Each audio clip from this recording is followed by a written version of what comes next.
આજના દીપક નવા નદીસર પ્રાથમિક શાળા.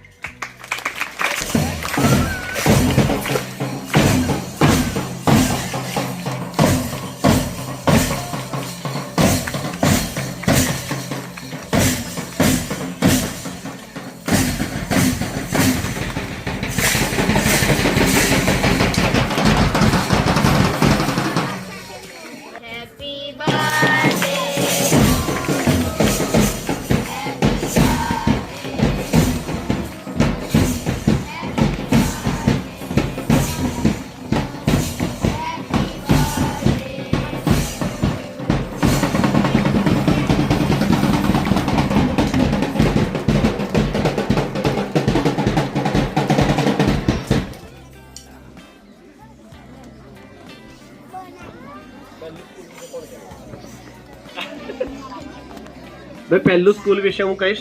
શાળાનો નિયમ એવો હોય છે કે જેનો બર્થડે હોય તો એના જે વધારે ક્લોઝ નજીકના મિત્રો હોય એ કે, એટલે જો કોઈ સ્થળને સજીવ ગણી લઈએ તો આજે આપણા સૌની માનો જન્મદિવસ છે. અને આ એક જગ્યા પર મારા માટે લેબલ લાગેલું છે, ભલે શિક્ષકનું, પણ અમે અહીંયા આવીને એટલું બધું શીખ્યા છીએ કે મને નવા નદીસર સિવાય ઓળખનાર આવું તો કોઈ રહ્યું નથી, પણ માની લો કે જે મને નવા નદીસર સિવાય કોઈક ઓળખે છે તો એ લોકો એ જાણીને એટલા બધા આશ્ચર્યમાં પડી જાય છે કે આ માણસ આટલો કેવી રીતે બદલાઈ શકે. એટલા માટે કે જ્યાં સુધી અહીંયા 1998માં, એટલે આમ 1998 એવું વર્ષ બોલું ત્યારે મને થાય કે જીવનના 27 વર્ષ અહીં પસાર થઈ ગયા. એટલે અને એનો અનુભવ નવા નદીસર કેટલું બધું મારામાં ઓગળ્યું છે એનો અનુભવ મને ત્યારે થયો કે અમે જૂના બધા જે જીઆર હતા એ ખોલ્યા અને મને એવું હતું કે કદાચ હું 25-30 લોકોને ઓળખી જઈશ. એટલે 25-30 લોકોને ઓળખી અને એ 25-30 લોકોને આપણે ઇન્ટરવ્યુઝ કરશું. જૂના 75ની સાલમાંથી કાઢ્યું. પણ તમને નવાઈ લાગશે નિર્જલા, કેટલા થયેલા? 98માં કે જ્યારે હું અહીંયા આવ્યો એ પહેલાના હું 397 લોકોને ઓળખી કાઢ્યા હતા કે આ તો આના પપ્પાના પપ્પા, આ આના પપ્પાના પપ્પા. અને એ જ જગ્યા પર હમણાં કોઈક આવ્યું હતું અને મને કહ્યું કે પેલા મોરવાના ફલાણા ભાઈ, તો મને યાદ જ ના આવ્યું. એટલે મને થોડીક વાર તો શરમ એવી રીતે સંકોચમાં નાખ્યો એમણે કે એમને નહીં ઓળખતા. રવિ કે તમે હતા કોઈક હતું, એ નહીં ઓળખતા. કોશિશ કરી પછી છોડી દીધો. એટલે 397 લોકોને હું ઓળખી કાઢતો હોઉં કે જેમને મેં ભણાયા પણ નથી. એટલે આવી આ નવા નદીસર એમાં કેટલા બધા બાળકોએ મને ભણાવ્યો હશે, કેટલાકે નવા કારનામા કર્યા હશે, એમાંથી પણ હું સુધર્યો છું. અને એવા સુધરવાની પ્રક્રિયા છે, સતત ચાલુ છે. એટલે જે પ્રેમ મને અહીંયા મળ્યો છે એ મને એવું લાગે છે કે એની આગળ હવે કશું અહીંયાથી મારે બીજું કશું પ્રાપ્ત કરવાનું, અહીંયાથી જ નહીં બીજી કોઈ પણ જગ્યાએથી કશું પ્રાપ્ત કરવાનું મારા માટે રહ્યું નથી. એટલે આમ જોવા જઈએ તો આ શાળાએ મને સંન્યાસી બનાવી દીધો છે, તો બીજા કશાની અસર થતી નથી. એટલે જેમ જીવનમાં કોઈક એક મોહ છે કે જે તમને જીવતા રાખે, એટલે એક જ મોહ છે એ મને સતત રાખે. એટલે જ્યાં જવાનું થાય ત્યાં મને એકવાર જો નવા નદીસર બોલવા મળવાનું હોય તો એના માટે હું દિલ્હી ને અમેરિકા સુધી જઉં કે ત્યાં એ બોલવા મળશે ને મને તો હું જઈશ.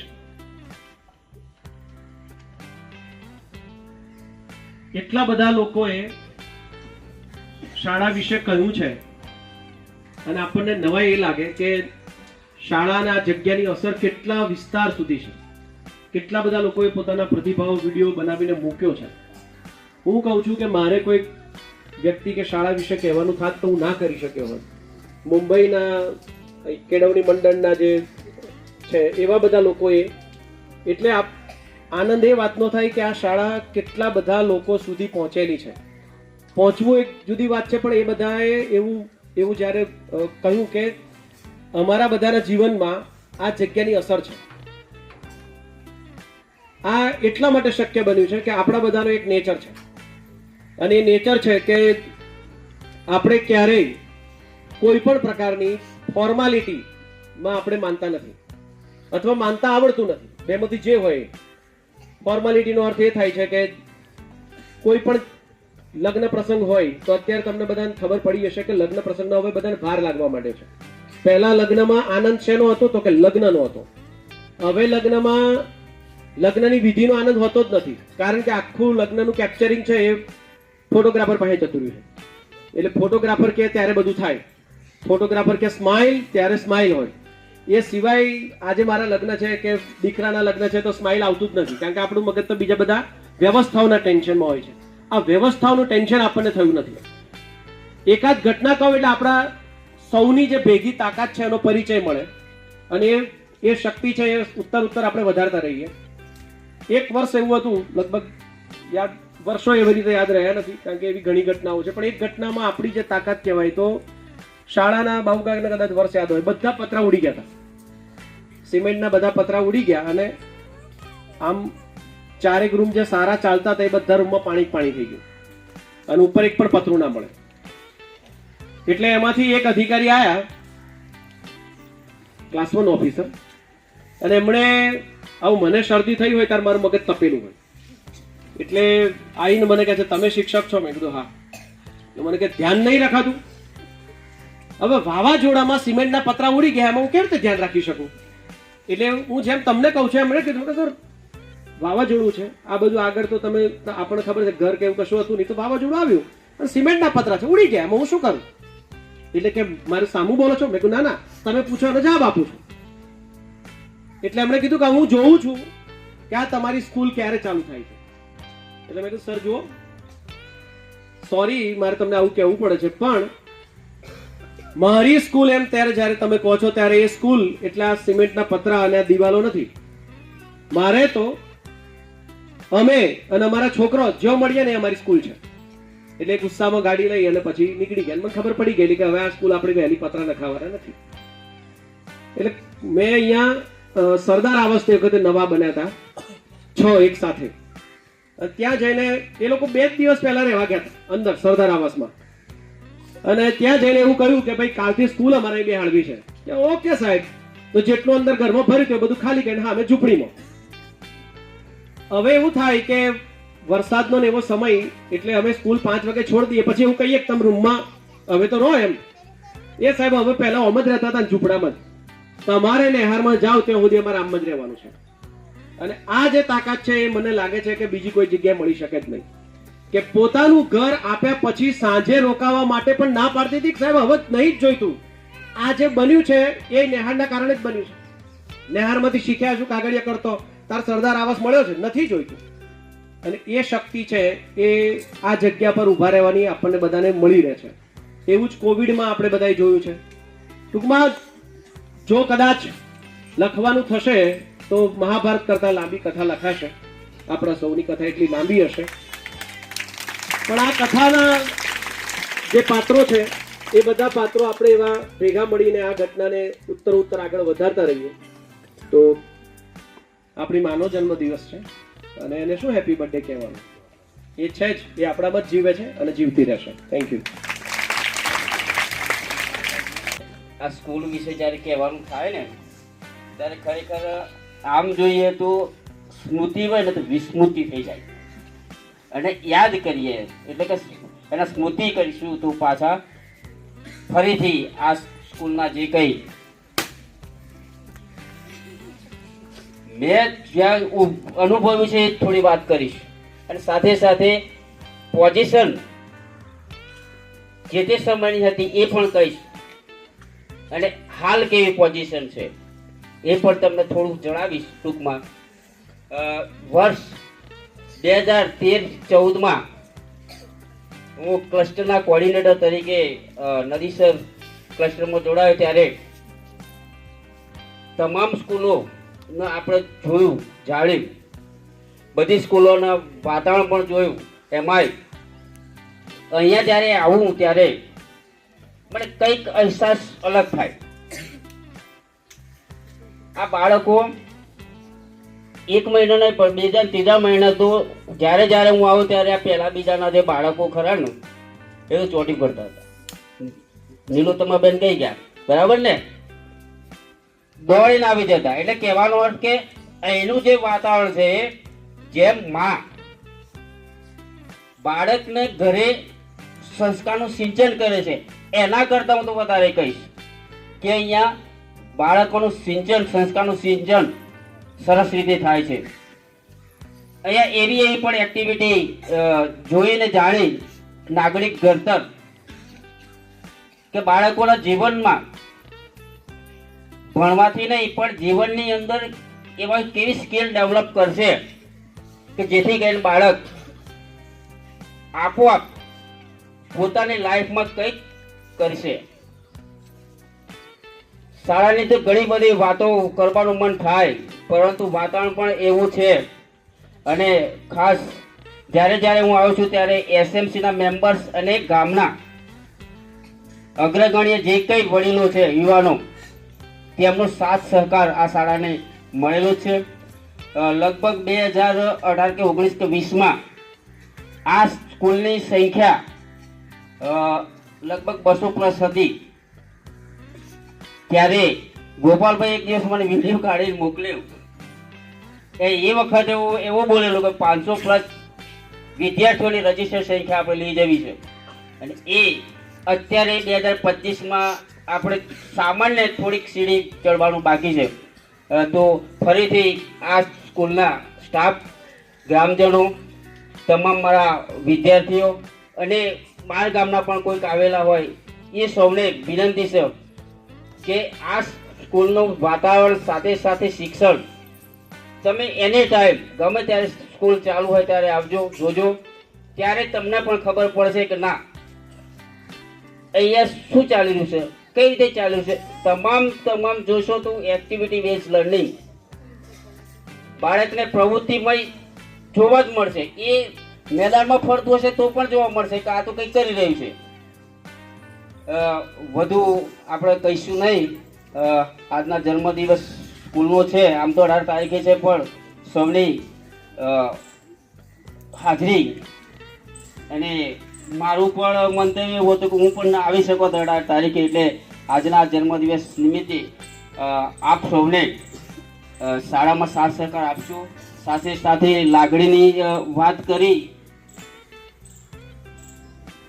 સાહેબશ્રીએ, રાકેશભાઈએ, તો લાગણી સાથે અમારી માગણી પણ હોય જ છે કે આમ અવારનવાર તમે અમને મદદરૂપ થશો. સૌને શુભેચ્છા. જય હિન્દ, જય ભારત.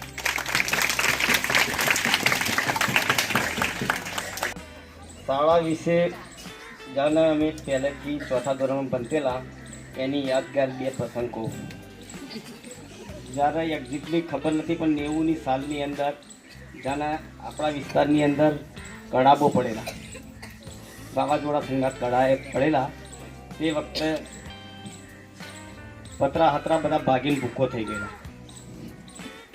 તે વખત એક્ઝેક્ટલી શાળા આ જગ્યા પર હતી. એ શાળાની અંદર અમે પતરા ભાગી ગયેલા. એટલે હું તે વખતે પહેલા ધોરણમાં ભણતેલો. એ બાજુની અંદર બેસીને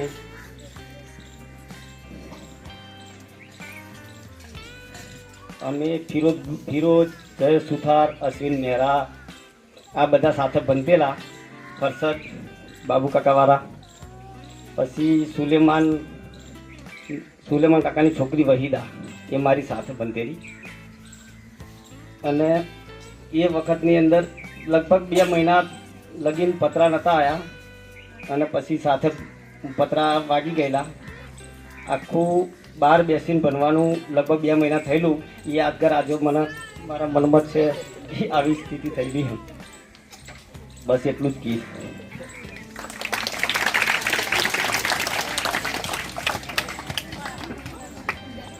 સૌપ્રથમ આપ સૌને સ્વાતંત્ર્ય પર્વની હાર્દિક શુભકામનાઓ. આપણે બધાએ આજે આપણા શાળાના જન્મદિવસ નિમિત્તે ઉપસ્થિત થયા છીએ. ત્યારે અહીંયા ઉપસ્થિત ગામના આગેવાનો, આ શાળાના શિક્ષકશ્રીઓ અને આજુબાજુથી પધારેલા તમામ આગેવાનશ્રીઓ અને યુવાનો, આપણે બધા જાણીએ છીએ કે આ શાળાએ ખૂબ આપ્યું છે. જેમ જન્મદિવસ નિમિત્તે આપણે વાત કરીએ કે અને સાહેબે કીધું કે જે ભૂતકાળમાં આપણે જે અહીંયાથી ભણીને ગયા અને જે આપણે જોયું એ આ નિમિત્તે આપણે એને મતલબમાં કે ઉજાગર કરવાનો કે આપણે શું કર્યું એ સમયે. તો અમે જ્યારે ભણતા હતા ત્યારે રાકેશ સાહેબ આવ્યા હતા શરૂઆતમાં પ્રથમ. એમના કદાચ બધાની યાદ હોય તો મોટા મોટા નખ હતા. તો અમને એવો ડર હતો કે સાહેબ ખૂબ મારશે અમને એમ, અને એ જોઈને બીક લાગે.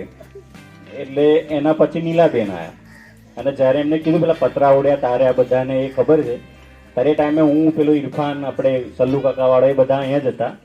અને અમને લગભગ જ્યારે ફોટાના વિડીયો ઉતારવાનો થયો ને ત્યારે અમને પાણીમાં આટલા ઉડા પાણીમાં રાખીને અમને વિડીયો ઉતાર્યો હતો અને ફોટા પાડ્યા હતા. અમને હજુ યાદ છે એ વખતનો સમય, એના તાનો સમય તમે જુઓ કે અમે જો જોયું છે અને એના પછી આ જોઈએ છીએ એટલે ખૂબ ખુશી થાય અને એવી પ્રશંસા થાય કે યાર આ શાળા જે વખત અમને શું કહેવાય કે તૂટેલી ફૂટેલી શાળામાં ભણવાનું જે હતું અને અત્યારે શાળા ક્યાં પહોંચી છે. એ બધાએ આનું આટલા સુધી પહોંચવાનું કારણ એ છે કે આપણે બધા છીએ. શાળા એ જ ગામ છે ને ગામ એ જ શાળા છે, એટલે આ શાળા આટલા સુધી પહોંચી છે. અને આપણે જ્યારે પણ શાળાની વાત આવે ત્યારે બધી જ વાતો શાળામાં મૂકીને આપણા શાળા માટે અહીંયા હાજર થઈએ છીએ. એ માટે ગામનો અને આ તમામ જે ટીમ ગામની છે અને ગામના તમામ નાગરિકો ગામમાં જે રહે છે એ તમામના અમે બધા ઋણી છીએ કે એઓ શાળા બાબતે ક્યારેય પણ પેલું શું કે ઊંચું ઝૂકતા નથી અને આવી જ જાય છે. એ માટે તમામને ફરીવાર સ્વાતંત્ર્ય પર્વની હાર્દિક શુભકામના. ભૂતપૂર્વ વિદ્યાર્થીઓની કોઈ કેવું? આ જે સ્કૂલ છે એને મને તો ખરેખર ઘણું બધું શીખવા મળ્યું છે અહીંથી, અને જે હું અહીંથી શીખીને ગયો છું એનું મને બહાર પણ કામ લાગ્યું છે. હું અત્યાર લગીને જે સ્કૂલમાં ગયો છું ત્યાં સુધી ત્યાં આવી પરિસ્થિતિઓ મને જોવા જ નહીં મળી કે આટલા સારા સાહેબો હોય, સાહેબોમાં આટલું ભીડ છે હોય એવું તો બીજી કઈ સ્કૂલોમાં જોવાનું બી નહીં મળતું. અમુક સ્કૂલોમાં તો સાહેબને પોતાના સ્ટાફના એકબીજાના નામ બી ખબર નહીં હોતા, એવી પરિસ્થિતિઓ છે સ્કૂલોમાં. તો આપણા સાહેબોનો તો ખરેખર પેટ ખૂબ જ સારો કહેવાય. અને આપણી સ્કૂલોમાં જે પ્રવૃત્તિઓ થઈ રહી છે એ ખરેખર ખૂબ સરસ કહેવાય. આપણા આ બધા લીડરો છે, હું પણ અહીંયા રહી ચૂક્યો છું અને મને ખબર છે કે અહીંયા કેવી કામગીરી કરવી પડે છે. તો ખરેખર આ લોકોની કામગીરી ખૂબ સરસ કહેવાય કે આ લોકો હોદ્દા મેળવવા માટે એટલા જવાબદાર બન્યા છે અને એ વસ્તુ તમને ભવિષ્યમાં કામ લાગે એની મારી ગેરંટી છે. અને આ જે વસ્તુઓ તમે અહીંથી શીખીને જશો એ ખરેખર બહાર જઈને તમને બહુ કામમાં લાગશે એમ. કારણ કે બીજી નવી એવી પરિસ્થિતિઓ આવશે તમારા સામે, નવી વસ્તુઓ તમે જોશો, શીખશો, એના પર તમે અહીંથી જે ખરેખર શું કહેવાય પેલું ઘડાઈને ગયા હોય ને એવું તમે અહીંથી તમારું શરૂ થઈ ગયું છે. અહીંથી તમે આગળ જશો તો એ ઘડાઈને જશો એમ. પ્લસ તમે આવી બધી જવાબદારી લો છો, સ્કૂલમાં નવું બધું થાય છે એ ખૂબ જ સારી બાબત છે. અને આવું આગળ પ્રવૃત્તિ ચાલુ રહે એવી મારી શુભેચ્છાઓ છે બધા.